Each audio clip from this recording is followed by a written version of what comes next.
Olá, alunos do segundo ano do Colégio Militar de Brasília. Aqui é a professora Silvia. Nós, nesta aula de número 12, hoje estudaremos, então, os objetos do conhecimento, dando prosseguimento à botânica. Hoje a aula será sobre briófitas e pteridófitas e o referencial teórico nas páginas 484 e 485 do livro didático de vocês. Então, vamos lá, prosseguindo o nosso estudo. Então, começando o estudo das briófitas, nós vamos ver primeiro o habitat delas, onde elas são encontradas. Então, locais terrestres, úmidos, sombreados, algumas na água doce, mas nunca no mar. Por que isso, então, pessoal? Vamos lembrar o seguinte: a água do mar ela é hipertônica em relação às células da plantinha. Então, pelo processo da osmose, a água sairia do meio hipotônico para o meio hipertônico, levando então uma perda de água da planta para o ambiente, e com isso a plantinha murcharia e acabaria morrendo. Como ela não tem adaptação para suprir isso, então nós não vamos encontrar briófitas no mar. Bom, então olhem agora esse exemplo, olhem só, esse tapete verde nos locais úmidos. E o que são isso aqui? São musgos que nós temos aqui, ó, em maior aumento. Então, aqui, essas plantinhas aqui do tapete, na realidade, são essas aqui, ó. Então, nós vamos começar a estudar, então, a parte morfológica das briófitas. Nas características gerais das briófitas, nós vamos ver o seguinte, então. O principal representante são os musgos, que é o nosso organismo modelo para a aula de briófitas. Então, aqui eu tenho um diagrama dele. Uma curiosidade a respeito dos musgos é o seguinte, pessoal. Eles formam as turfeiras, um tipo de vegetação das regiões úmidas, ocupam aproximadamente 1% da superfície dos continentes. Essas turfeiras, elas são formadas pelo musgo esfagno, que é a planta mais abundante do planeta. Próxima característica é um vegetal de pequeno porte. A maioria das briófitas não ultrapassa 5 centímetros de altura. E é avascularizada. Então, lembrando da nossa aula anterior, que os vasos condutores, eles apareceram a partir das pteridófitas, então as briófitas não têm esses vasos condutores. Mas, como é que se dá então o transporte? O transporte de seiva é lento, feito por difusão. Lembrando que a difusão é um processo através da membrana do soluto do meio hipertônico para o meio hipotônico, então é dessa forma que vai haver a distribuição da seiva. Então, a gente pode observar nesse desenho aqui a seguinte representação. Ocorre, então, a absorção dos nutrientes, a água dos nutrientes por essa estrutura, e aqui nestas células, estas células são hipertônicas em relação a essa. Então, os nutrientes, o soluto no caso, ele vai passar dessa célula para essa, dessa para essa, e com isso vai distribuir por toda a planta. Isso aqui, então, é um processo lento, certo? As briófitas também são consideradas criptógamas, vegetais que não dão nem flor, nem fruto, nem semente. Os órgãos para reprodução não são visíveis. Isso nós vimos na nossa aula passada. A maioria é dioica. Lembrando, então, do grego di, dois, oiko, casa. Isso aqui se refere, então, a quê, pessoal? Nós vamos ter indivíduos de sexos separados. Nós vamos ter um organismo masculino e um organismo feminino. Outra característica bastante importante, as briófitas, elas dependem da água para a reprodução. Muito cuidado com isso. Por que elas dependem da água para a reprodução? Observe o seguinte, o gameta masculino é flagelado e precisa nadar até o gameta feminino. Então, pessoal, quando eu estiver explicando para vocês o ciclo reprodutivo, vocês vão entender isso aqui direitinho, certo? Passando adiante. Organização corporal das briófitas. Sempre lembrando, pessoal, que são plantas muito pequenininhas, são avasculares e com isso nós vamos ter as seguintes estruturas. Então, aqui eu coloquei o nosso organismo modelo, que é um musgo. Então, nós vamos ter a primeira característica, lâminas parecidas com folhas, que são os filóides. Então, aqui os filóides, representados aqui, nessa seta e aqui desse lado também. Estrutura semelhante a caule, o cauloide. Então, o cauloide está aqui, ó, pessoal.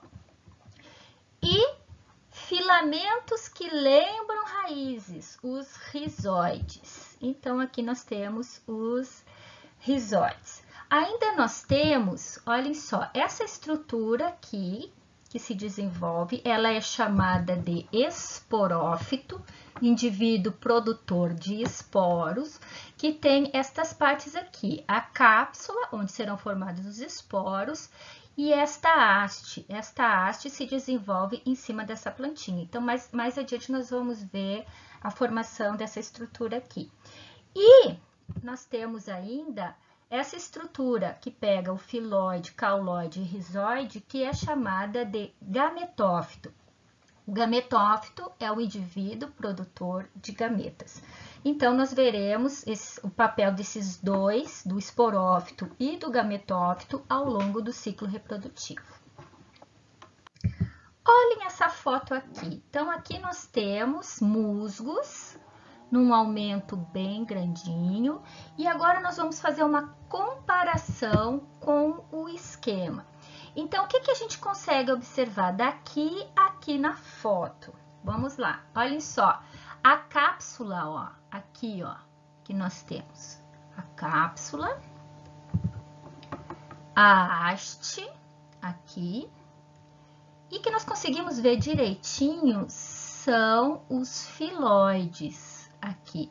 Não temos, assim, uma observação boa de rizóides e cauloides. Então, só para vocês terem essa comparação, e também essas estruturas aqui, ó, a haste e a cápsula, elas só aparecem na época reprodutiva da plantinha, que é um período bem curto.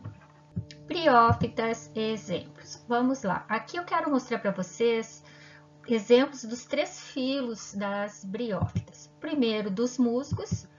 Nós já vimos essa foto. E aqui o esquema, então, dos musgos, que é o nosso organismo modelo. Essa parte, então, o gametófito feminino, que vai formar os gametas. E esta parte aqui é o esporófito, que vai formar os esporos. O próximo grupo são as hepáticas. Olhem só, aqui eu tenho o esquema delas. O que nós podemos ver a respeito delas? Os nomes comuns e científicos deste filo vêm do latim hepáticos, que significa fígado. Se referem aos gametófitos em forma de fígado de seus membros. Então, o gametófito é essa estrutura aqui, pessoal, que lembra, então, recorda, então, a forma do fígado. Nosso último exemplo, então, são os antóceros, aqui a fotinho deles e o esquema. A respeito deles, tanto o nome comum e científico do filo vem do grego, keras, que significa chifre. Se referem à forma cônica e alongada de quem? Do esporófito. Ao contrário das hepáticas e dos musgos, os antóceros, eles não têm essa estrutura aqui, ó, a haste, que alguns autores chamam de seta também. Então, eles carecem dessa haste, sendo formados apenas de um esporângio, que é a estrutura que vai formar, então, os esporos. O ciclo reprodutivo, então, das briófitas, ele obedece à alternância de gerações, onde nós teremos ao longo do ciclo indivíduos haploides e diploides. O modelo de estudo do ciclo será esse musgo, o Polytrichum comune. E o que ocorre aqui? Vamos ver duas partes. O esporófito, que é o quê? Esta região aqui, onde nós temos a haste e a cápsula. Aqui dentro nós teremos a formação dos esporos por meiose espórica. Que característica importante ele tem? Olha só, ele é um organismo diploide 2N, ou seja, as células que compõem eles, todas nós teremos os pares de cromossomos homólogos. Aclorofilado na maturidade, então sem clorofila, dependente. Essa dependência por quê? Porque ele se desenvolve em cima deste indivíduo aqui. E transitório, porque ele só se formará na época da reprodução da plantinha.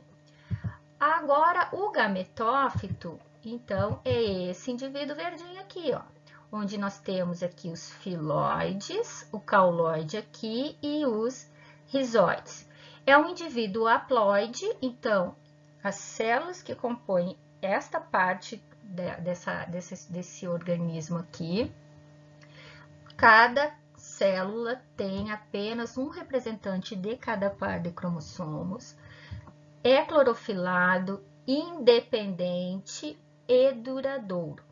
No slide que nós vimos na aula passada da relação entre gametófito e esporófito, nós vimos que apenas as briófitas têm o gametófito duradouro em relação aos outros grupos que nós estudamos.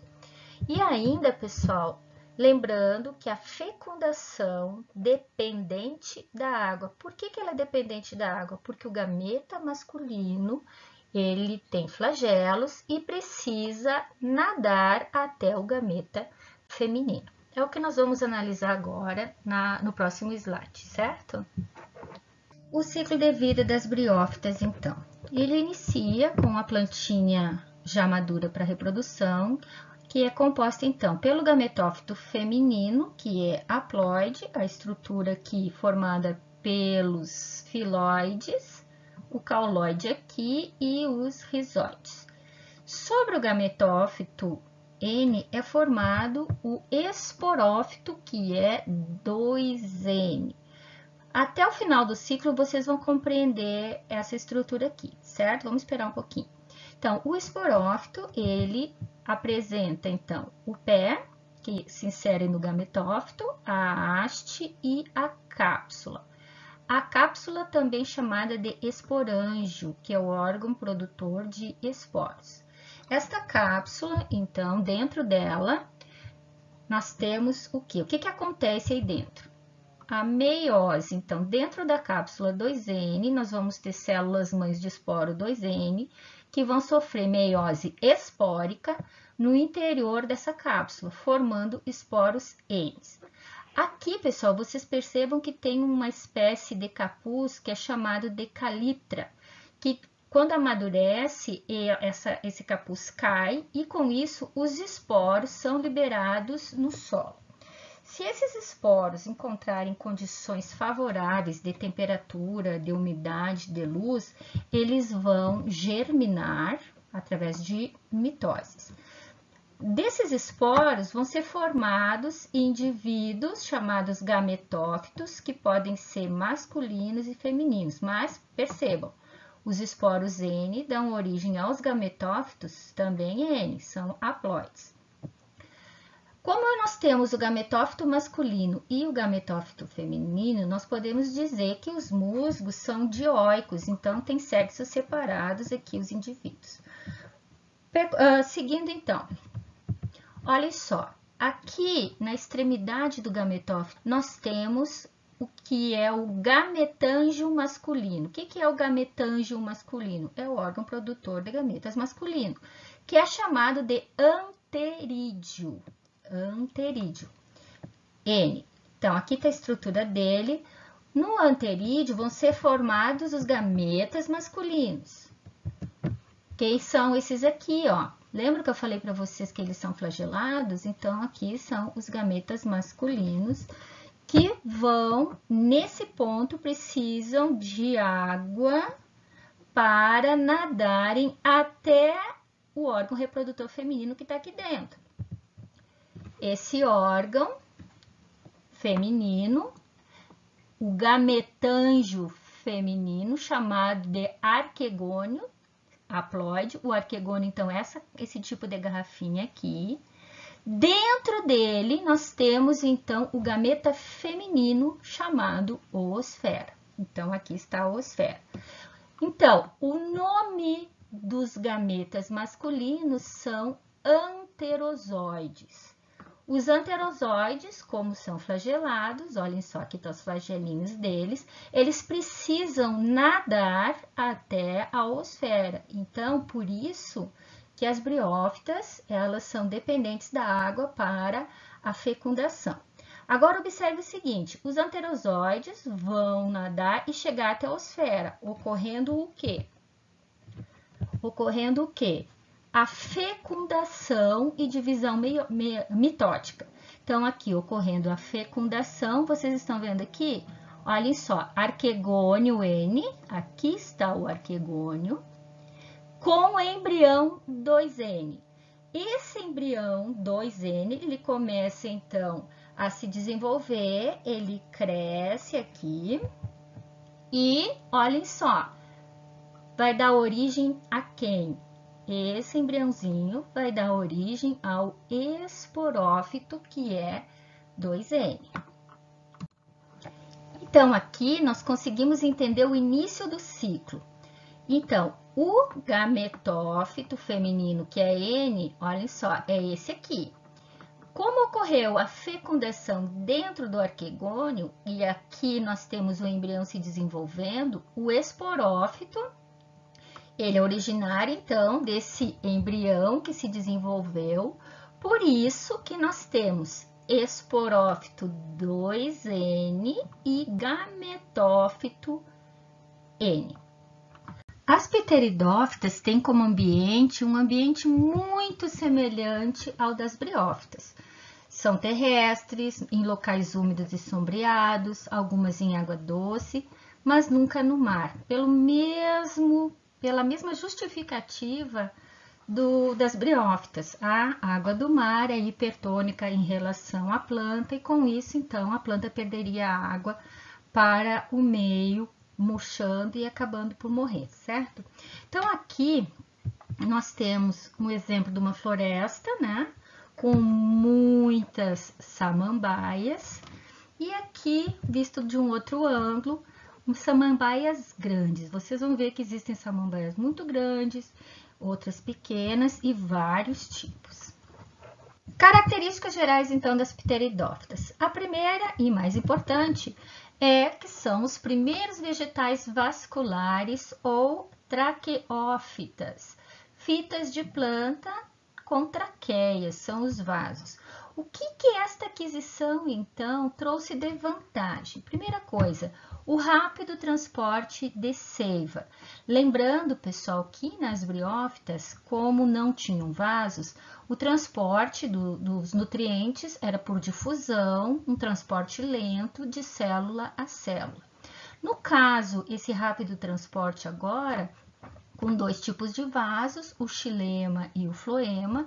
Lembrando que nós já vimos nas aulas passadas, que o xilema, então, leva a seiva mineral ou bruta, composta de água e sais minerais, das raízes para as folhas, e o floema, ele transporta a seiva orgânica ou elaborada, constituída de água, sais minerais e glicose, das folhas para as raízes.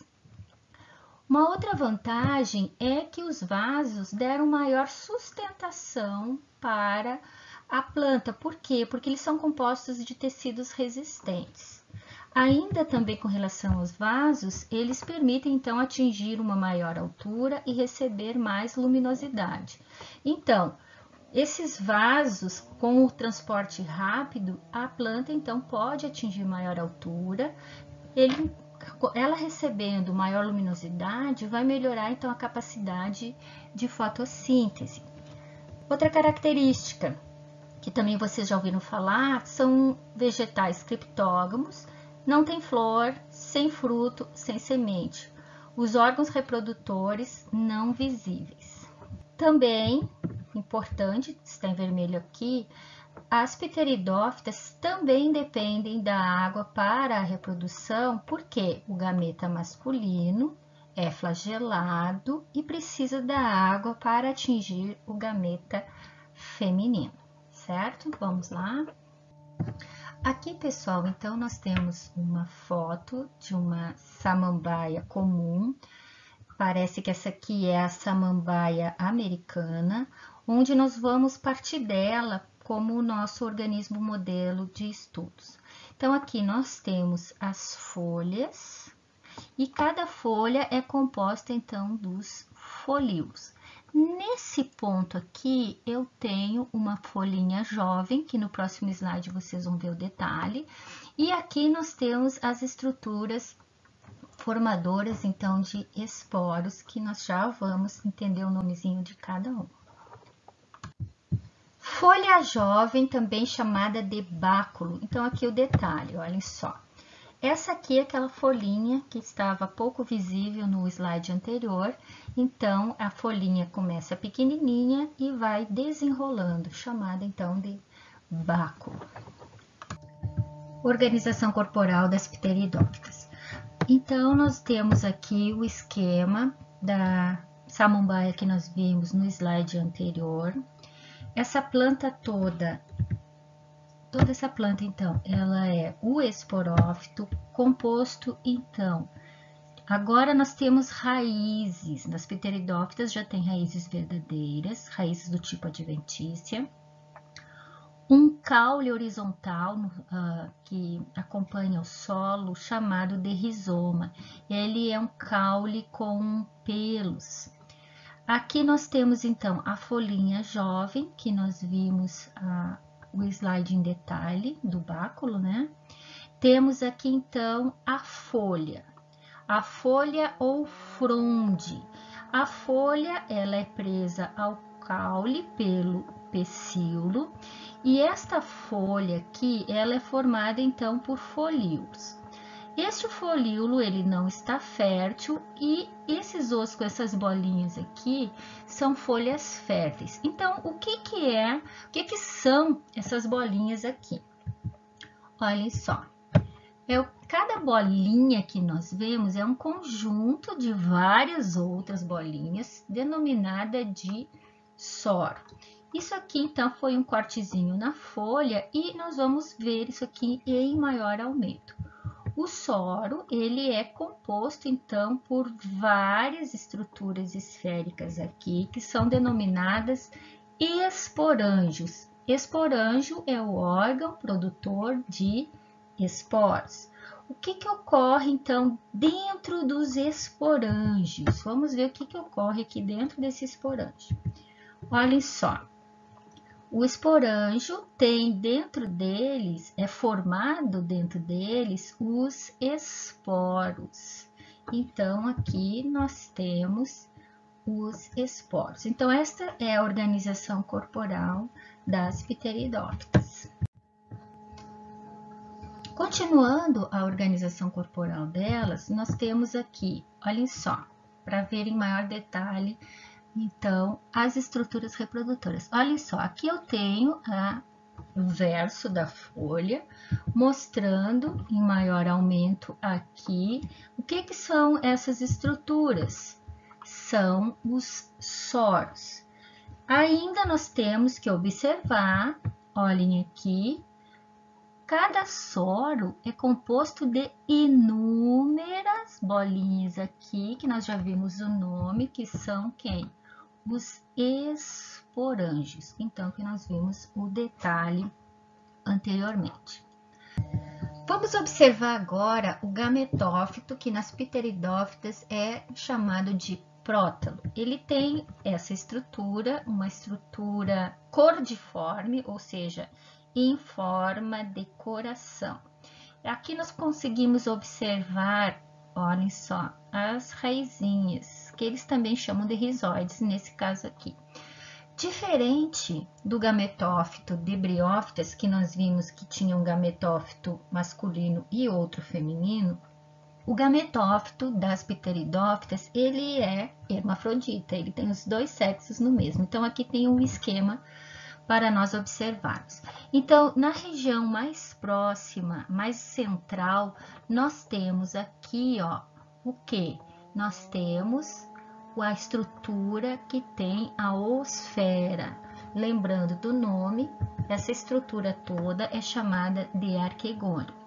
E aqui na região mais externa, nós temos então o tecido espermatógeno androgonial, que tem o nome, então, esse órgão aqui tem o nome de anterídeo. Então, o anterídeo, ele vai dar origem aos anterozoides, que são os gametas masculinos flagelados, e o arquegônio, ele tem, então, a oosfera, que é o gameta feminino. Ciclo de vida das Pteridófitas. Nós vamos iniciar por aqui com quem? Com o esporófito 2N. O esporófito, então, é a nossa planta, a samambaia, o nosso modelo de estudo, que quando ela atinge a idade reprodutiva, na parte inferior do folíolo, nós vemos então aqueles pontinhos que são os soros. Os soros, como nós já vimos, é um conjunto de esporângio. O esporângio é diploide e esse esporângio tem por função produzir então os esporos. Como acontece isso? Então, dentro desse esporângio ocorre a meiose reducional, onde são formados estas estruturas que são os esporos haploides. Esses esporos, quando caem no solo, encontrando então condições de umidade, temperatura, luminosidade adequada, eles vão então germinando e formam então aqui aquela estrutura em forma de coração chamada de prótalo. Então, esse prótalo é o gametófito hermafrodita. Por quê? Nós vamos ter nessa mesma estrutura aqui tanto os órgãos reprodutores masculinos quanto o feminino. Muito bem, então, nesta parte mais interna, nós temos o arquegônio, que é essa estrutura verde, que contém a oosfera, que é o gameta haploide. Tanto a oosfera quanto o arquegônio, eles são haploides porque toda essa estrutura aqui é haploide. Nesta região aqui, nós temos quem? O anterídeo, que dentro dele são formados os gametas masculinos, também haploide, que são quem? Os anterozoides. Os anterozoides, eles são flagelados, então eles necessitam de uma lâmina d'água para que eles consigam chegar até o arquegônio, entrando aqui e encontrando a oosfera, ocorrendo então a fecundação. Na fecundação, nós vamos ter a formação do indivíduo zigoto, que agora é 2N, porque juntou oosfera N com anterozoide N. Começa, então, a se desenvolver, sopermitoses, formando, então, aqui, olhem só, a parte aqui do gametófito, que é N, ela vai reduzindo, enquanto que o esporófito, que é 2N, porque ele está se desenvolvendo a partir desta região aqui, o esporófito, então, vai crescendo e, com isso, ele atinge, então, a fase adulta, fechando o ciclo das Pteridófitas. Agora, nós vamos ver alguns exemplos de Pteridófitas. Aqui nós temos, então, 5 exemplos. Quem é o indivíduo A? É uma samambaia. Em B, muito utilizado nas casas como decoração, nós temos a avenca. Em C, a selaginela. Em D, Nós temos o samambaia-açu, que é uma pteridófita, é uma árvore, ela é muito grande. E na letra E, nós temos a cavalinha. A cavalinha é muito utilizada também para fazer arranjos. Então, aqui são alguns exemplos das pteridófitas.